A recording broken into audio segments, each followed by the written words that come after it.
Hello, everyone, and welcome to the final installment of this year's Presbyterian Women's Horizon Bible Study.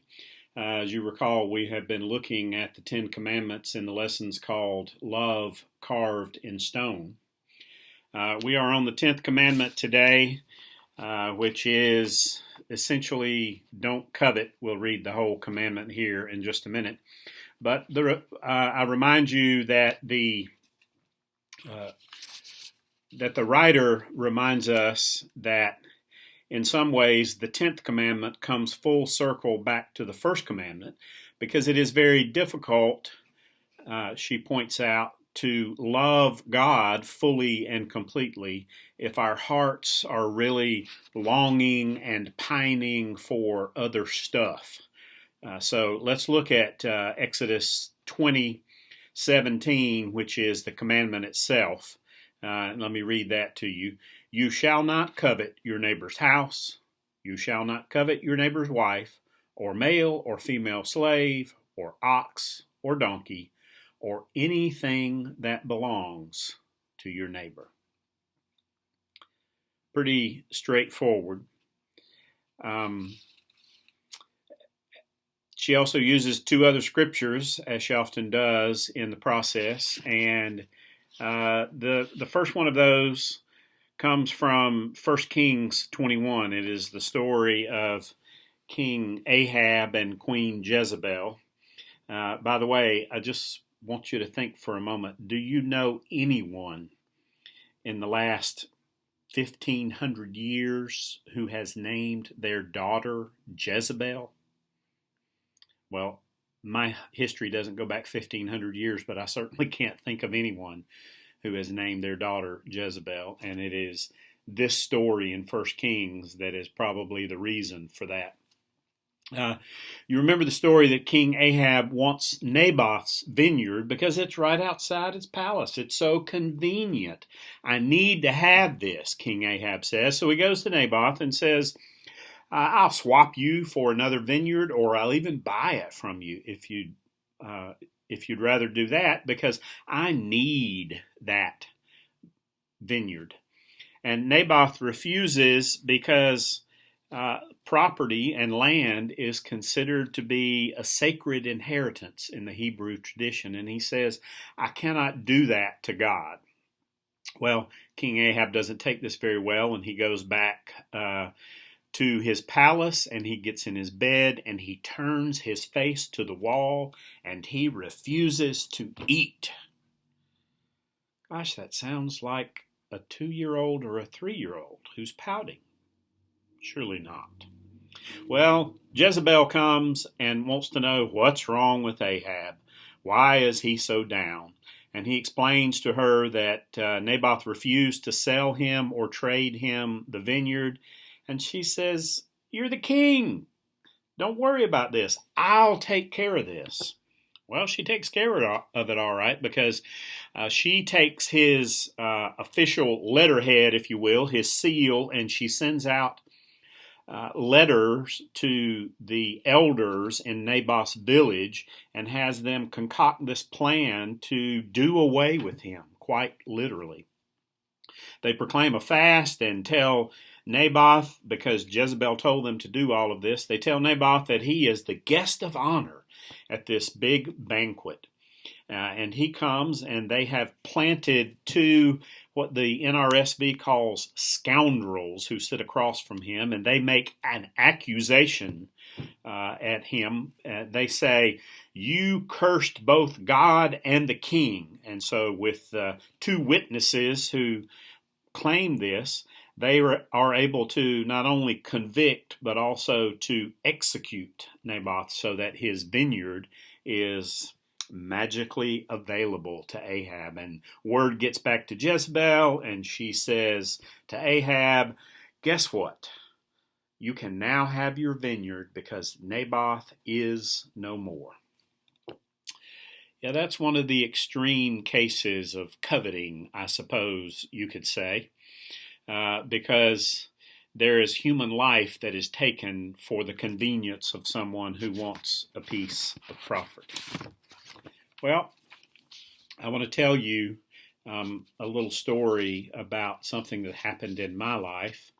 Not so much about coveting, I suppose, and yet in some ways it is, because for a number of years, somewhere around 7 to maybe even 10 or more, I have kept hearing over and over in reading and praying and writing.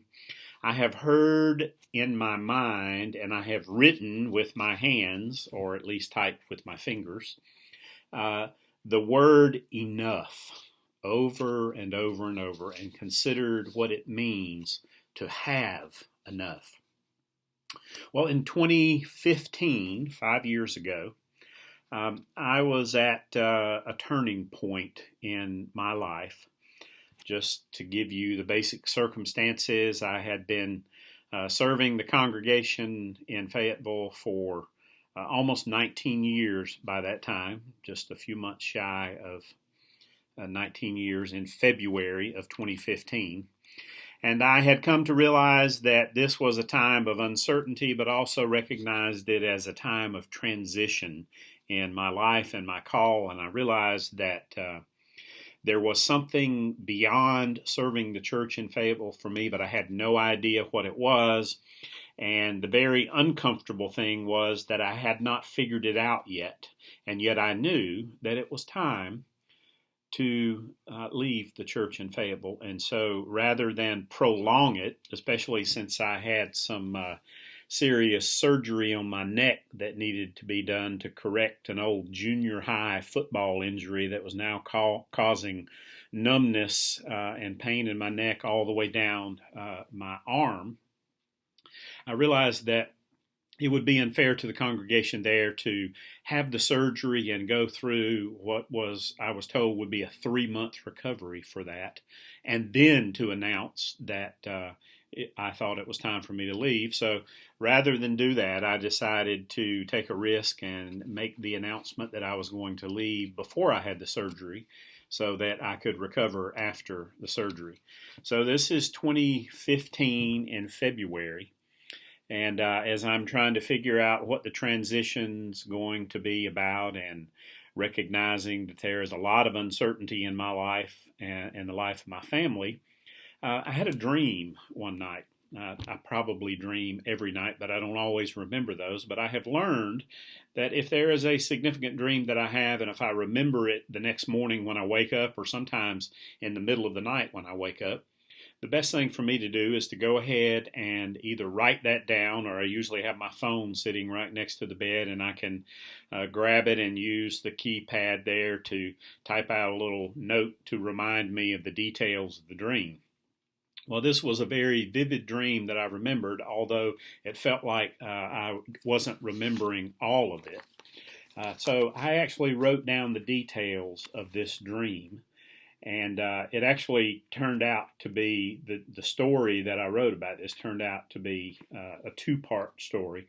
So I want to read right now, I want to read the first part of that to you because I think that is significant as a way of looking at what it means to have enough, which is a way of recognizing how we avoid coveting. So I titled this story 27 Cents. Part 1. So let me read you this story. Did you ever have a story run through you that was completely out of your control? It feels like I'm trying to dry my hair in a wind tunnel. Hang on. It was the second Thursday in Lent. I know that only because a daily devotional I read on social media identifies each day that way, as the first or second or third Thursday, whatever day of the week in Lent. I'm quite sure I couldn't do that myself. If I did, by the third Tuesday in Lent, I'd be so confused I'd already be in the upper room wondering why Jesus and his disciples hadn't shown up. I might, even if only for an instant, wonder if I had been left behind. My son walked in and plopped 2 dimes, a nickel, and 2 pennies that looked like they'd been through hell on the counter.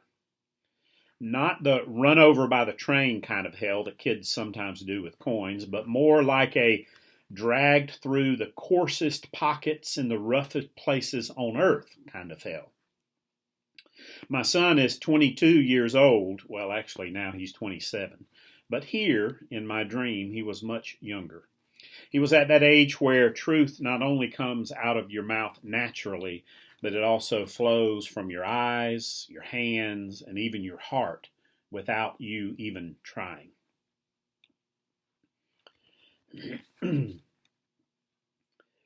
Not that he doesn't tell the truth now, but this was before he learned how the truth opens windows and before he saw how doors were closed by falsehood.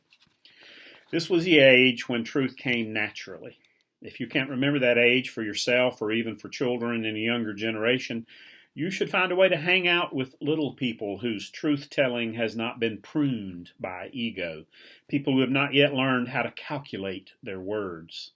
The simple truth, reflected in his eyes and heart, was that he expected this 27 cents to pay for everything. In fact, he expected it to change the world. The counter onto which the coins rolled and settled from his hand was marble. A milky white with brown streaks that could have been warm strands of caramel stirred through hot milk. The coins made a kind of music and did their own dance before prostrating themselves in silence. I had no idea what was coming next, but the truth that was emanating from his whole body spoke clearly to me. God is going to do something right before your eyes, whether you're paying attention or not, so you might as well watch. That's what the name of the story should be, but who ever heard of such a rambling name for a short story?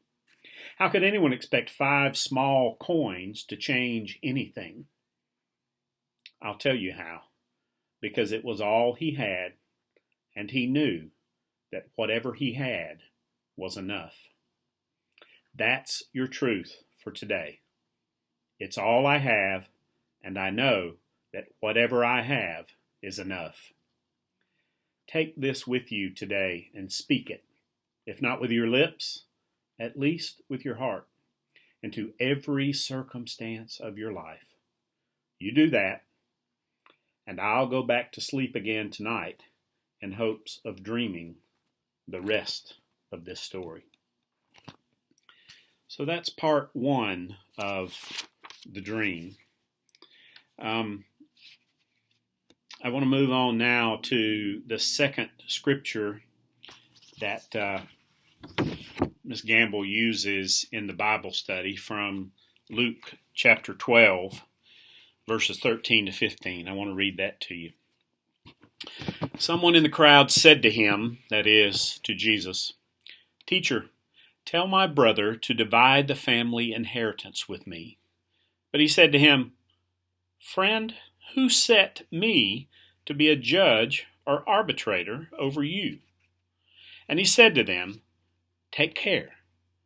Be on your guard against all kinds of greed, for one's life does not consist in the abundance of possessions."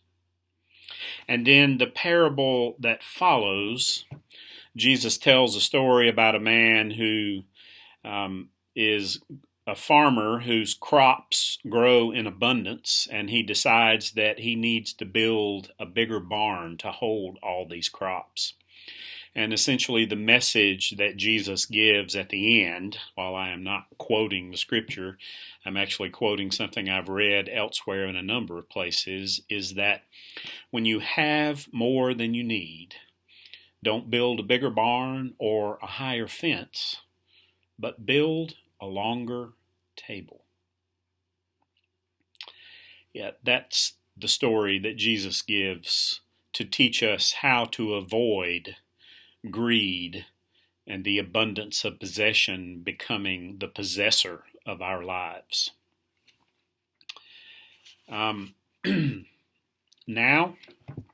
I want to read to you the second half of the dream story. The second half is predictably titled, 27 Cents, Part 2. Here's how the first night's dream began. I didn't remember this part until I dreamed it again the second night. The doorbell rang in the middle of the day. My first thought was, I don't care what you're selling. I'm not interested. The house was a wreck, as if an epic struggle had taken place and no one bothered to straighten up. I unlocked and opened the door. He just stood there, smiling. No product, no pitch, just a smile. He didn't have a name badge either, but I knew who he was. I knew because I've never been looked at like this before. It wasn't so much being looked at as it was being seen into. I've had people see into me before, but not like this. When others have seen below the surface, their instinct has usually been to recoil. No matter what their mouths say, if you look in their eyes, you see the retreat. Not this one. In fact, it felt like we were falling into one another, like this being seen, maybe this being known, was an invitation to cease all pretending. I could tell it would have been futile. I felt like a lion tamer hiding a big raw steak behind my back. That's when I started to scramble. My litany of if-onlys went into overdrive, thinking about what I could say. If only I'd known you were coming today, I could have finished that do-it-yourself den renovation and we would have had a lovely place to sit. If only I'd known you were coming today, I would have prepared Pinterest-worthy hors d'oeuvres to pop out of the oven. If only I'd known you had been coming today, I could have read a daily Lenten devotional so we could discuss it together. If only I'd known you were coming today, I could have prayed the newspaper, cementing my solidarity with all who have the boot of oppression and injustice on their neck. If only I had known you were coming today, I would have shaved and put on my best salvage chic for you. I wanted to ask if you'd come back in a few months, or at least tomorrow, so that I could prepare for your arrival. But your eyes said, today is the day. Now is the time. Seeing that you weren't going to give up, I invited you in. As we slowly walked toward the kitchen, I silently rehearsed all of my excuses. I'm not worthy to be called your child. I've wasted so much of that with which you have gifted me. Before I could squeeze the first phrase from my lips, you grabbed me and hugged me. I felt the waterfall release, first from my own eyes down your back, then from your own down mine. I couldn't tell which of us was holding on more tightly. All I knew is that I never wanted to let go. Through the veil of tears, I caught a glimpse of my son at the top of the stairs. He was smiling and then turned to go to his room. A minute or so later, he was bounding down the stairs with one fist clenched. That's how the 2 dimes, 1 nickel, and 2 pennies arrived for their dance on the counter. There were no words, at least not out loud. It was as if our hearts suddenly remembered a language all their own, a language I couldn't remember ever knowing. Even though my son still seemed to know the language, there were some things he hadn't yet understood. He was speaking with his heart, but the accents of economy and empire were unmistakable. He may not have known the word transaction, but he was fully aware of how things worked, or so he thought. There was no transaction, at least none in which we could play a part. The rhythm of my heart hesitantly fluttered out a new word. Not transaction, but transformation. We tried it on for size, my son and I, both of us wallowing around inside it like children in their parents' dress-up clothes. There was no way we could fill it out, at least not now. But it rested well on us in spite of its roominess. A larger heart percussed a brief message, vibrating us to the core. This was the message. It's a gift, this grace. And all you can do is pay it forward with all that you have, even if it's only 27 cents at a time. This is the thing that God does every day, right before our eyes, whether we are paying attention or not. So we might as well watch. That's the dream I had over the course of 2 nights. Now, I want to go back to the lesson. Legume, the Swedish word. The understanding that I have enough. I read someone a few days ago who said she was teaching this to her congregation, this Swedish word. And she noted that there seems to be no equivalent word in modern American English for this. Yes, the differentiation we are making here is between the notion and worldview of scarcity and that of abundance, or at least of sufficiency. Because when that changes in your worldview, then coveting becomes something that is not such a temptation to you. Now, the last thing I want to read to you, if I can put my hands on it, is something called Saints Alive that I wrote sometime last year. I don't remember exactly when, but I want to close with this. Saints Alive.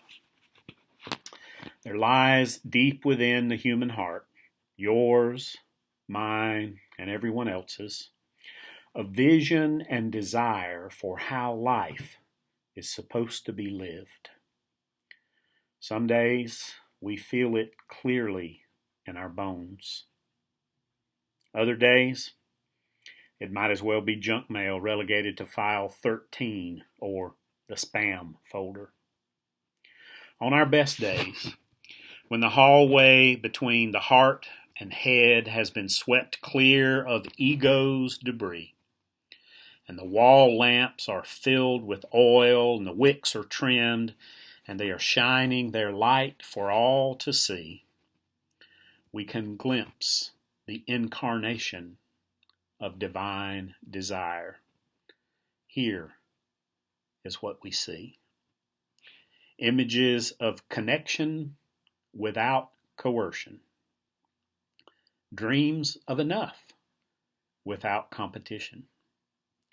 Hunger for community without uniformity. Thirst for intimacy without betrayal. Hope for understanding without judgment. Longing for love without condition. All this is within us, a divine spark planted before we were born. There are but 2 impediments to our bringing this vision to life: fear and scarcity as primary motivators. Fear as a leader in life is a liar. So is scarcity. That's why so many stories of divine encounter begin with the holy plea, fear not.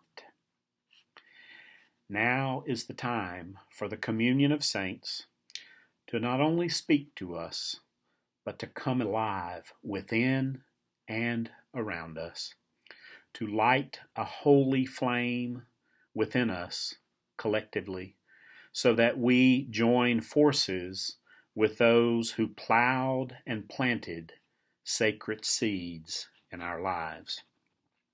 Now is the time for us to live from this deep place, to rise up to the grace for which we were created.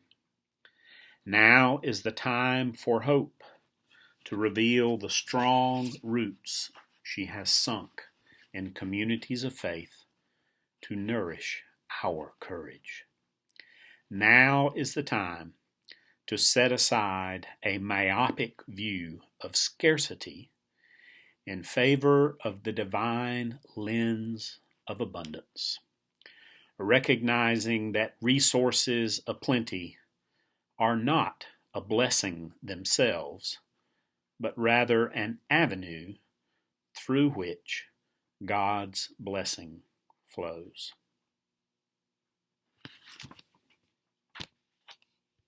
Thank you for listening to the lesson today. I look forward to the time when we can be together again and see what next year's Presbyterian Women's Horizon Bible Study is going to look like.